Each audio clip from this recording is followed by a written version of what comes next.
Olá, esse é o Poder 360 Entrevista. Meu nome é Caio Peixoto, eu sou repórter aqui do Poder 360.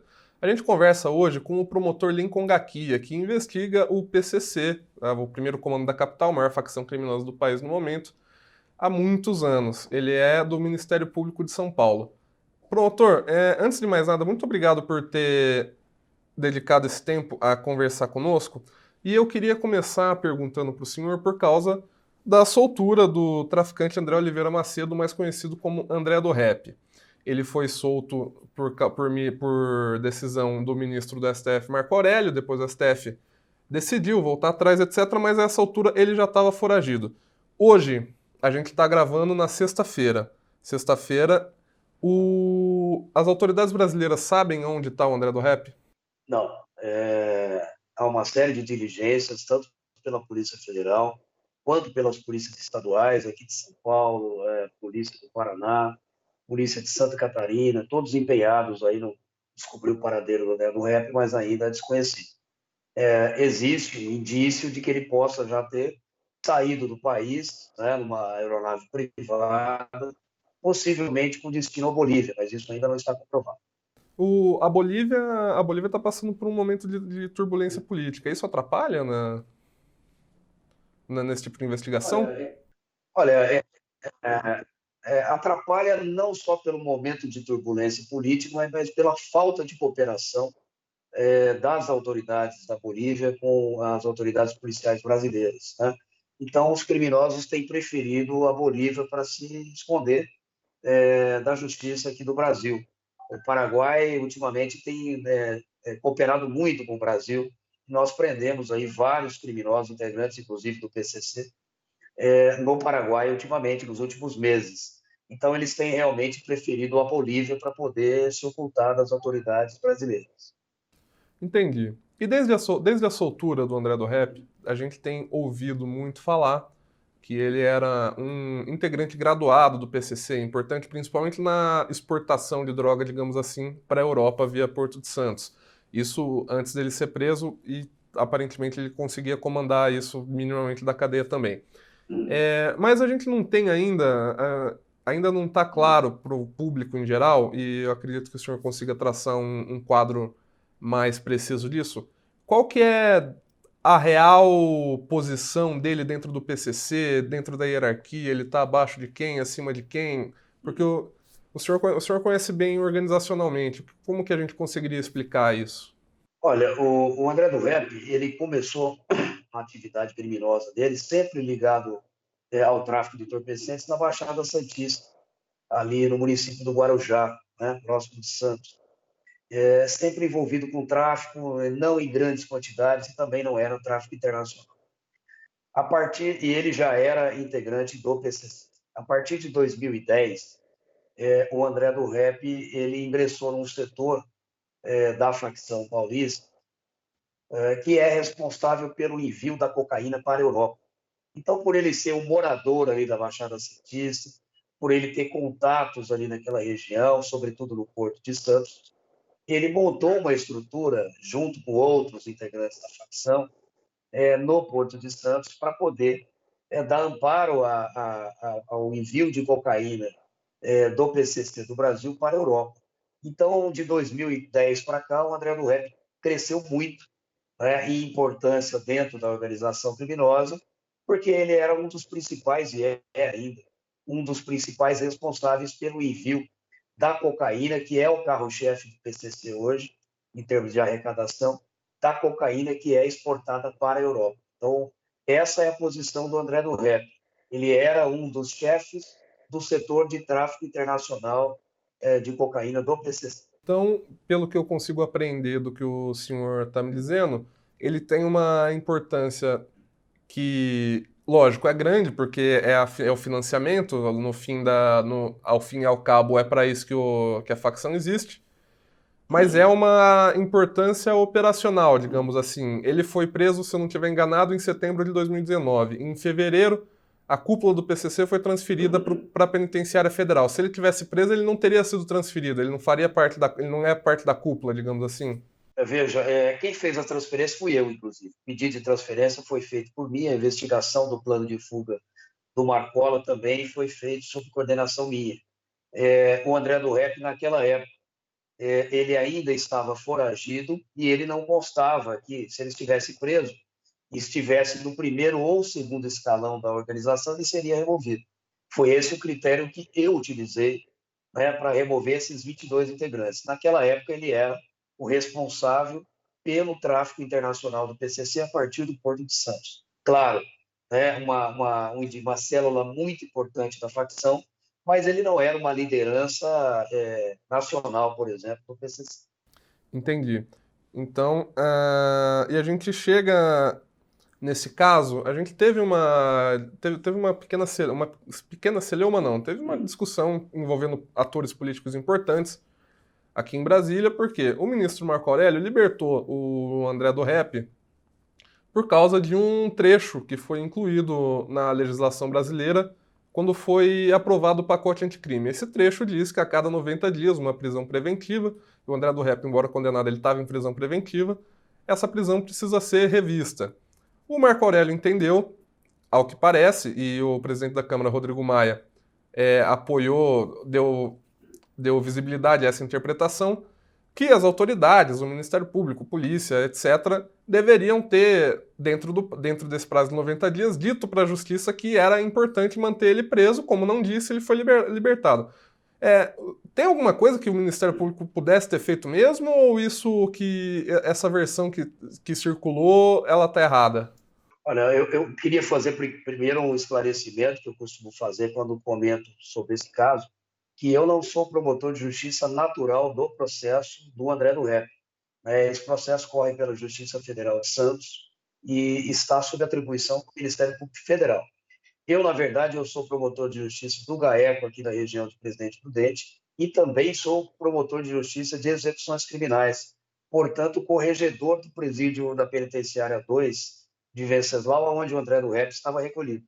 Então, eu atuei aí dando informações para a imprensa, mas, sobretudo, para tentar rever essa posição do ministro Marco Aurélio devido a essa atuação minha em investigações do PCC e também por ser o promotor de justiça corregedor da unidade prisional que ele estava recolhido.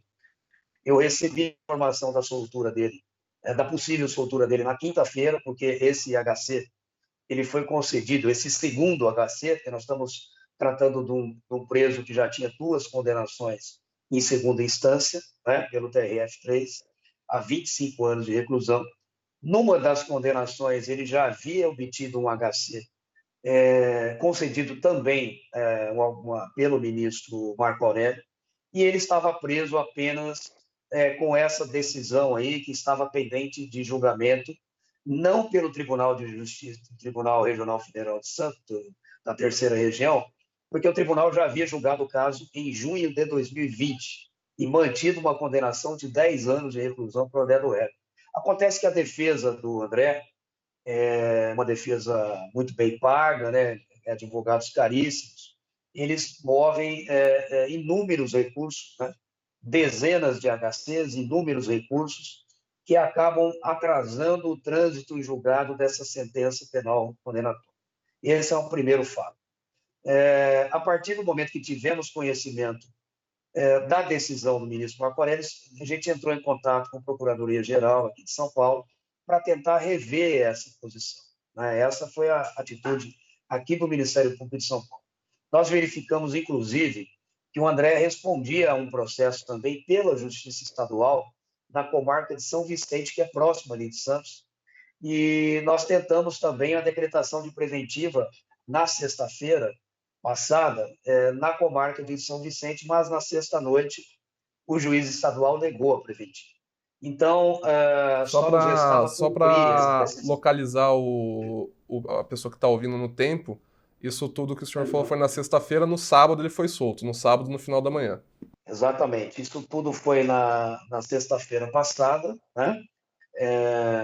Nós tentamos todo o que era possível aqui na Justiça Estadual em São Paulo para mantê-lo preso, e no sábado pela manhã, por volta de 11h50 da manhã, ele foi.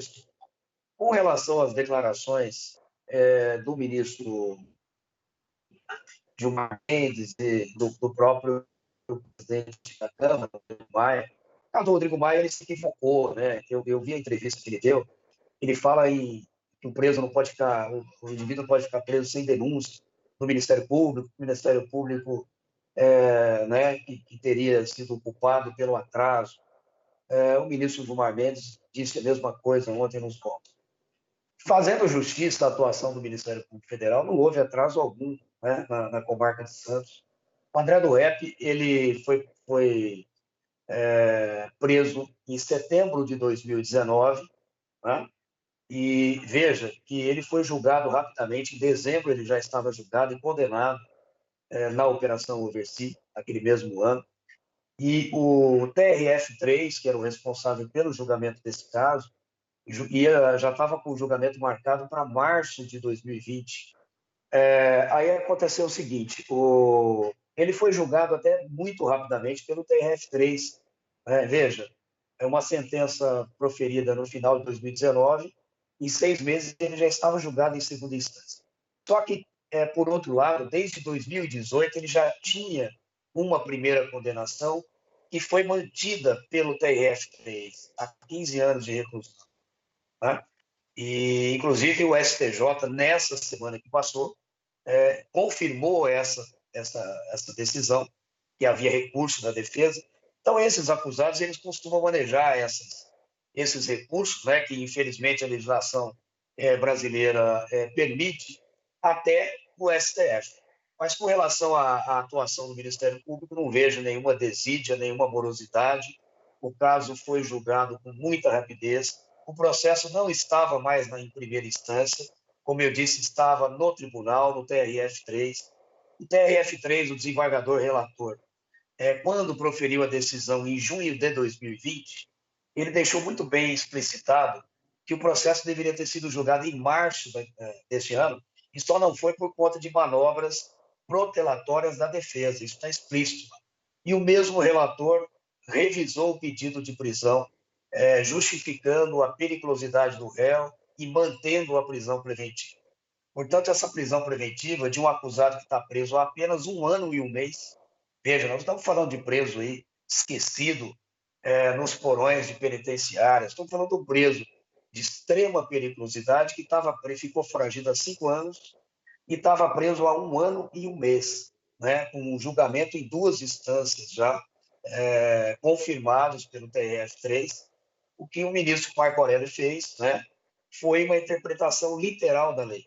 O parágrafo único do artigo 316 do Código de Processo Penal, que foi trazido na legislação através do pacote anticrime, e eu acho que vocês já divulgaram, mas isso foi algo que não estava originariamente no projeto. Ele foi inserido aí no decorrer dos trabalhos da Câmara, né? Eu assisti aí pela mídia, inclusive o próprio autor desse projeto, dizendo que não era a intenção do Legislativo a soltura automática de réus, né, após o prazo de 90. Era o relator, se não estiver enganado, o deputado Lafayette Andrada. O autor era o ministro Sérgio Moro, a princípio. É isso mesmo, me confundi. É o relator do projeto, mas, enfim, a interpretação que nós dávamos aqui em São Paulo e a maioria dos juristas, né, era de que a soltura não era automática. E a Justiça de Santos não deveria ter tomado outra posição, porque o STJ já estava afirmando jurisprudência no sentido de que, quando há condenação em segunda instância, né, por órgão colegiado, como foi o caso do André do Rep, 2 vezes pelo TRF3, e o órgão colegiado ele revê a necessidade dessa prisão, como aconteceu nos 2 processos que ele respondia, não havia necessidade do juiz de primeiro grau, né, a cada 90 dias, revisar essa prisão, até porque talvez seja de desconhecimento do presidente da Câmara, Rodrigo Maia, os processos não estavam em Santos mais. Há uma dificuldade até física, né? O juiz, quando ele profere a sentença de primeira instância, exaure a sua jurisdição. Esse processo, quando é admitido no tribunal, a jurisdição passa a ser de segunda instância. Então, se alguém tivesse que revisar, seria o próprio TRF, na minha opinião. E foi o que foi feito. Agora, o STJ já vinha decidindo no sentido de que, se houvesse decisão de segunda instância, não havia necessidade do juiz de primeiro grau ou mesmo do Ministério Público, que, inclusive, não está sequer citado no parágrafo único do artigo 316, não é verdade? O artigo menciona que o juiz deve revisar de ofício, ou seja, sem provocação das partes. É óbvio que não impede que o Ministério Público fizesse, mas nesse caso, ao meu ver, não havia necessidade. O que houve foi uma falta de razoabilidade na concessão de uma liminar pelo ministro Marco Aurélio de Mello, sem verificar os pressupostos da decretação da preventiva, principalmente a possibilidade do réu fugir e a sua periculosidade, já que ele estava envolvido num tráfico internacional de mais de 4 toneladas de cocaína para a Europa, em consórcio com máfia italiana, né? Quer dizer, uma situação extremamente grave. O que eu consigo, outra coisa que eu consigo apreender disso que o senhor tem, disso que o senhor acaba de dizer, é que, pelo que eu entendi, me corrija se eu estiver errado, na visão do senhor, o entendimento que o STF deu nos últimos dias de que a soltura não é automática em falta de uma manifestação, foi uma decisão correta na visão do senhor. Com certeza, sem sombra de dúvida, já era a nossa interpretação. Né? Se fosse para ter uma interpretação literal do artigo, desculpe, mas não seria necessário um julgador. Né? Nós poderíamos colocar uma máquina, um computador, que a cada 90 dias ele apenas, com o algoritmo, ele vai verificar com os marcadores, né? Se já passou 90 dias, se não tem decisão, solta automaticamente. Foi isso que o ministro Marco Aurélio fez, com todo o respeito ao entendimento dele, do qual não concordamos já desde o início, eu tenho dado declarações nesse sentido, né? E os nove ministros que votaram tiveram o mesmo entendimento, né? Todos eles acharam que não deveria ser automático. Como eu disse, o Ministério Público não tem nenhum interesse em que presos continuem aí cumprindo pena por tempo indefinido, sem sentença condenatória, e acho que, em primeiro grau, deve ser cumprido à risca essa determinação. A cada 90 dias, em primeira instância, tanto o promotor quanto o juiz devem revisar a necessidade da prisão. Agora, quando já há condenação em segunda instância, né, essa atribuição, essa competência, não é mais nem do promotor de primeira instância e nem do julgador de primeira instância. Se o tribunal já manteve com o órgão colegiado, lembrando que, inclusive, não cabe mais um recurso sobre o mérito da condenação. Esse recurso que vai para o STJ ou para o STF, que é meramente, na minha opinião, protelatório, que só acusados que têm grande poder financeiro, como é o caso do André do Rep, conseguem chegar até as últimas instâncias. 90% da população carcerária do país não consegue mover os seus processos até o STJ e até o STF. Então, foi um dispositivo que, se a princípio pretendeu atender aos presos que ficavam muito tempo aí sem julgamento, na verdade está atendendo apenas, no entendimento do ministro Marco Aurélio, apenas a grandes traficantes, a criminosos do colarinho branco, etc. Entendi. E voltando a falar do caso concreto e da organização PCC de uma maneira mais ampla, o André do Rep tá solto agora, isso é um fato dado. E eu queria saber se a prioridade no combate ao PCC nesse momento tem que ser a recaptura dele ou, se não, tem outras coisas mais importantes a serem feitas a serem investigadas e outras pessoas mais importantes a serem presas ou pelo menos investigadas. O senhor entendeu o que eu quis dizer? Se a prioridade tem que ser a recaptura dele ou se tem outras coisas mais importantes a serem feitas nesse combate ao PCC? Olha, o André do Rep, ele entrou na lista vermelha, né, de procurados aí da Interpol,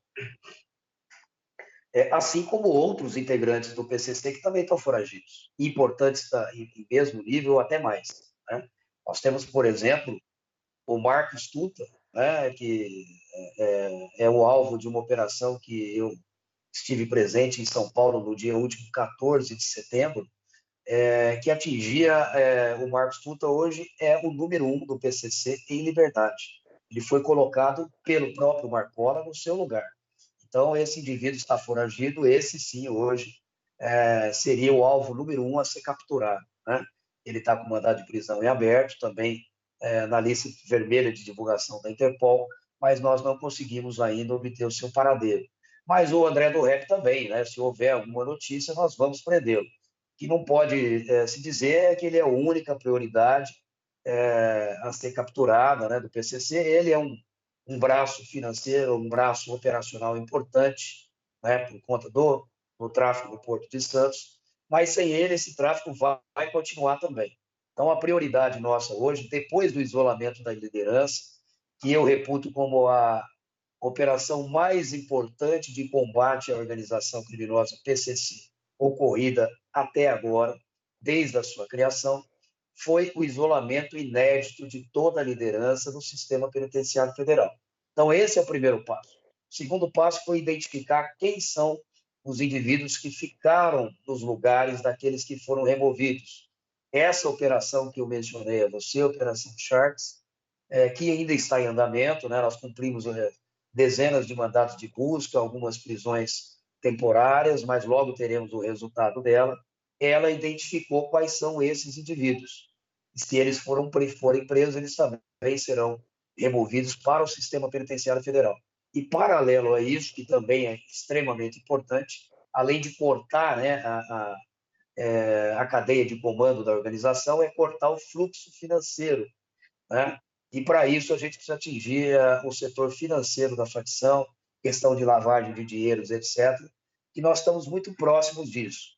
A Polícia Federal fez importantes operações aí nos últimos meses, né, que atingiu aí redes de postos de combustíveis, etc., e a gente também está próximo de atingir um resultado muito bom aí em termos de asfixiar o braço financeiro do PCC. A gente tem essa comoção por causa desse caso do André do Rep, porque ele foi libertado, mas isso então não muda tanto quanto parece ao primeiro momento a investigação. As prioridades que se tinham elas já estavam dadas antes da soltura dele. Não, é que o senhor citou lavagem de dinheiro, eu ia chegar nesse ponto. Hoje o PCC tem capacidade plena de lavar o dinheiro do tráfico de drogas ou eles ainda tropeçam nessa operação? Olha, veja, há uma confusão muito grande, inclusive por parte da imprensa, quando trata da lavagem de dinheiro do PCC como organização criminosa, e para eu definir que é uma lavagem de dinheiro da organização, eu tenho que ter documentos apreendidos, eu tenho que ter outros elementos de prova que demonstrem que esse dinheiro, ou essa empresa, ou esse bem pertence efetivamente não ao integrante particular do PCC, algum líder, etc., mas sim à própria organização. Né? E essa é a dificuldade. No primeiro ponto, eu gostaria de destacar que a principal dificuldade é que esse dinheiro não circula no mercado financeiro formal, ok? O dinheiro do PCC não está no mercado financeiro formal. Quando a gente tem aí a apreensão de contas em nome de parentes, etc., são contas que são utilizadas para ajuda, né? Que eles é um setor financeiro do PCC que eles utilizam para ajuda, que é pagamento de aluguel, de casas de apoio, pagamento de ônibus, de algum tipo de tratamento médico ou de advogado, mas são quantias menores, que não é, obviamente, o, o grosso, né, do valor arrecadado pelo PCC. O ônibus, no caso, também, desculpa cortar o senhor, só para a pessoa que está assistindo entender, é o ônibus para levar a família do preso para visitar até a penitenciária onde ele está, certo? Exatamente, né? São algumas benesses que a organização concede para os seus integrantes, né? Justamente para manter aquela base, né? Que é a massa carcerária coesa e unida em torno dessa organização. Então, normalmente, aqui no estado de São Paulo é muito comum, por exemplo, os penitenciários estão no exterior do estado. O Presidente Venceslau está a cerca de 660 quilômetros da capital. Então, para transportar esses familiares da capital para cá, o PCC acaba alocando ônibus, né, e deixando à disposição, né, desses familiares, através de laranjas, obviamente, essa locação. E, então, são essas contas, quando ocorrem, são dessas ajudas. Agora, o dinheiro do PCC mesmo, ainda nós não temos, né, nós não temos uma comprovação de que está havendo uma lavagem de dinheiro já estruturada dentro do Brasil. O que nós temos comprovação é que o dinheiro oriundo do tráfico de drogas do PCC, seja tráfico interno aqui no Brasil, como também o tráfico internacional, ele está escoando para países aqui da América do Sul, tá? Paraguai, Bolívia, esses países produtores de droga. Nesses países pode estar havendo uma lavagem de dinheiro estruturada. No Brasil, nós ainda não temos essa confirmação. E a hora Nos países, desculpa, da América Latina que eles atuam. os países, normalmente Paraguai e Bolívia, né, são os que a gente tem comprovação já, de que existe compra de fazendas, compra de propriedades, de aviões, etc., nesses países por parte do PCC. Aí existe uma lavagem de dinheiro. Mas ainda não é aquela lavagem de dinheiro como nós vemos nas máfias italianas, por exemplo, aquelas que atuam nos portos, depois elas atuam em grandes empresas que são fornecedoras do próprio Estado, né? Às vezes participam de licitação, empresas que têm ações na Bolsa de Valores, como a máfia japonesa, por exemplo, a Yakuza, não é? Então, esse tipo de lavagem estruturada o PCC ainda não tem.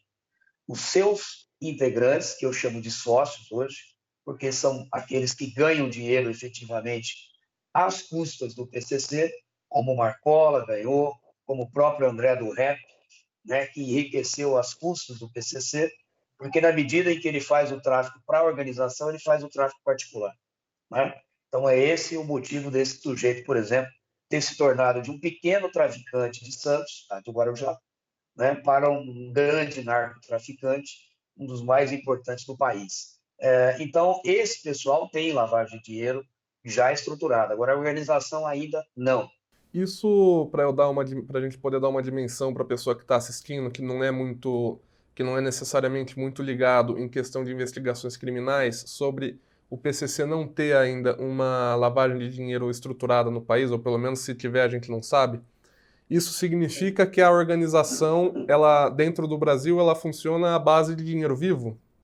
Sim, exatamente isso. Funciona na base de dinheiro vivo, por exemplo. E sempre eles fazem a arrecadação dos pontos de tráfico de entorpecentes, né, que a maioria dos pontos são do PCC aqui no estado de São Paulo.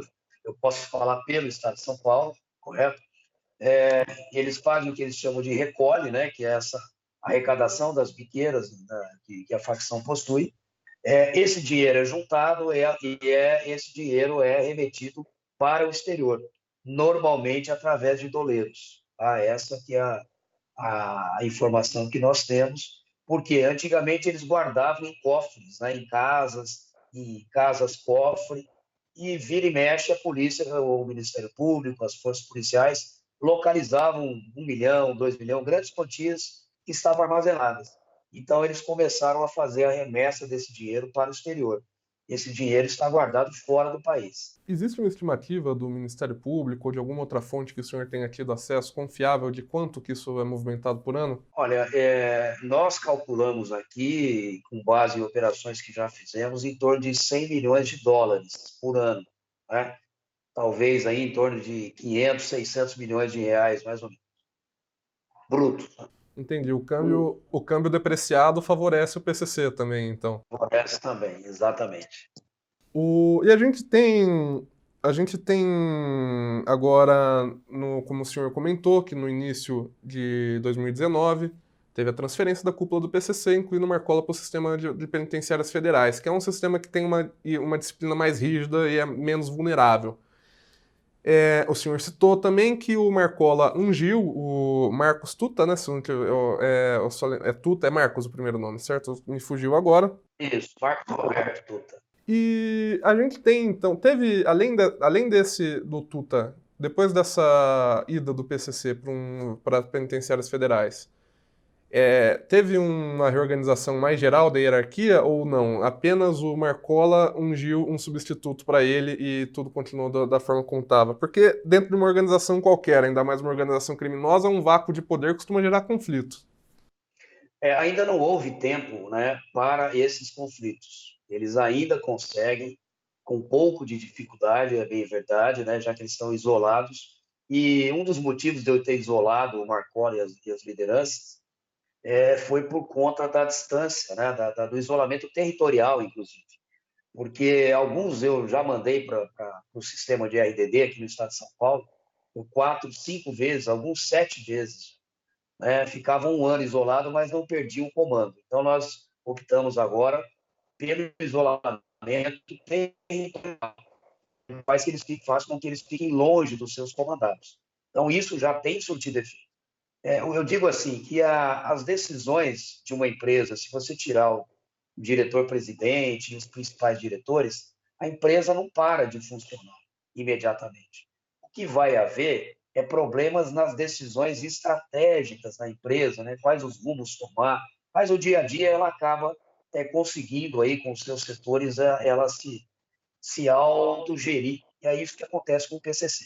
Agora, quando o primeiro e o segundo escalão foram removidos, eu queria dizer que essa remoção gerou uma surpresa, inclusive para os integrantes, né? Alguns deles souberam que seriam removidos e quem seria removido no aeroporto aqui de Presidente Prudente, quando eles se encontraram, né? Foram retirados dos camburões e viram que quem é que estava sendo removido. Então, isso foi uma completa surpresa para a organização, porque nós tiramos num dia só o primeiro e o segundo escalão juntos, né? E agora, como fizemos essa situação, o Marcola deixou ordens para que a cúpula, momentaneamente, enquanto eles estivessem isolados, passassem para as ruas, porque eles achavam o seguinte: senão o Ministério Público, as polícias vão investigar, vão descobrir quem são esses novos integrantes que estão na chefia da cúpula e vão isolá-los também. Tá? Então, eles acharam por bem colocar indivíduos que estavam em liberdade, no caso do Marcos Tuta é um deles, existem outros, que eu não vou nominar aqui, porque esses ainda estão sob investigação, mas nós já sabemos quem são, não é? Que ficaram incumbidos aí da gestão do PCC enquanto a cúpula estiver isolada. Esse pessoal é responsável pelas decisões estratégicas. Quais decisões estratégicas? Olha, vamos abrir novamente uma guerra com o Comando Vermelho. Vocês devem ter verificado que as mortes em presídio e as mortes nas ruas decorrentes da guerra de facção terminou. Né? E terminou por quê? Justamente por conta do isolamento da liderança do PCC. Porque tão logo eles foram isolados, foi feito um acordo entre os líderes do PCC e do Comando Vermelho para cessar essa guerra. Então, essa é uma decisão estratégica, né? Porque eles se uniram sobre o mesmo tema, que é, por exemplo, derrubar a portaria do ex-ministro Moro, que proibia as visitas íntimas no sistema penitenciário federal, né? E outros temas mais. E isso gerou, inclusive, como eu disse, uma trégua nessa guerra de facções e gerou, inclusive, uma diminuição nos números de homicídios, no número total de homicídios no país. Isso é facilmente verificável. Né?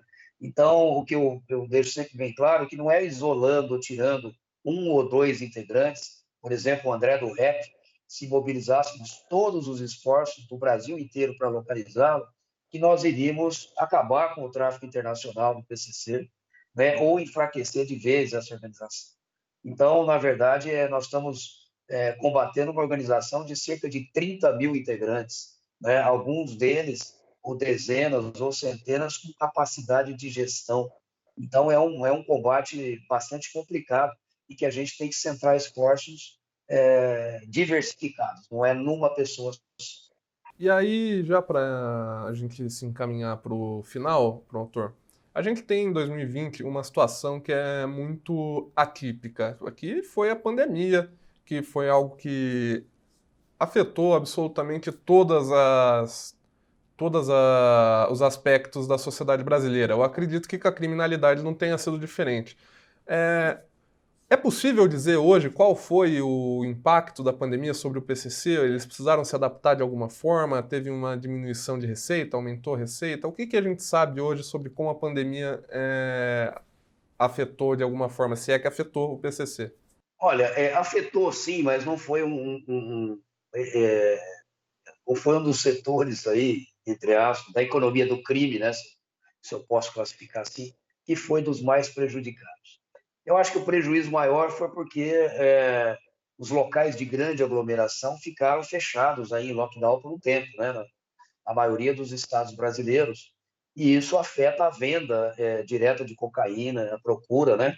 Quando os indivíduos ficam mais em casa, sem frequentar bares, restaurantes, festas, raves, etc., acaba havendo uma procura menor por droga, mas isso foi momentâneo, né? Foi naqueles primeiros dias ou semanas lá, de março até abril. Depois acabou o fluxo voltando ao normal, ainda com um agravante, né? Por incrível que pareça, toda vez que havia pagamento, né, e isso ocorre até hoje, do auxílio emergencial por parte do governo, aumenta a arrecadação das biqueiras de droga também, porque alguns indivíduos mal intencionados, né, se utilizam desse dinheiro para comprar droga, para sustentar o seu vício. Então, aumenta, mas aumenta e muito. E o tráfico internacional, a bem da verdade, ele não foi prejudicado com essa pandemia, né? Os navios ainda continuavam operando, o que houve aí foi aeroportos, mas aeroportos também não é uma quantidade substancial de drogas, são pequenas quantidades que são mandadas, né? Então, hoje, e detalhe, né? Havia muita droga aqui no estado de São Paulo, estucada também pelo PCC, porque com o fechamento, por exemplo, de fronteiras com o Paraguai, a Bolívia, mas isso também não afetou, até porque a droga também entra através de pequenas aeronaves, né? Ela não depende da fronteira seca para poder entrar. Então, não houve assim uma diminuição muito grande da lucratividade da organização. Promotor, muito obrigado por ter conversado conosco. A gente vai ficar, a entrevista vai ficando por aqui. O Poder 360 Entrevista, você está assistindo a gente no YouTube, assine o nosso canal, curta a gente nas redes sociais, acompanhe tudo que acontece no poder, na política e na economia no poder360.com.br. Muito obrigado pela sua atenção e até a próxima.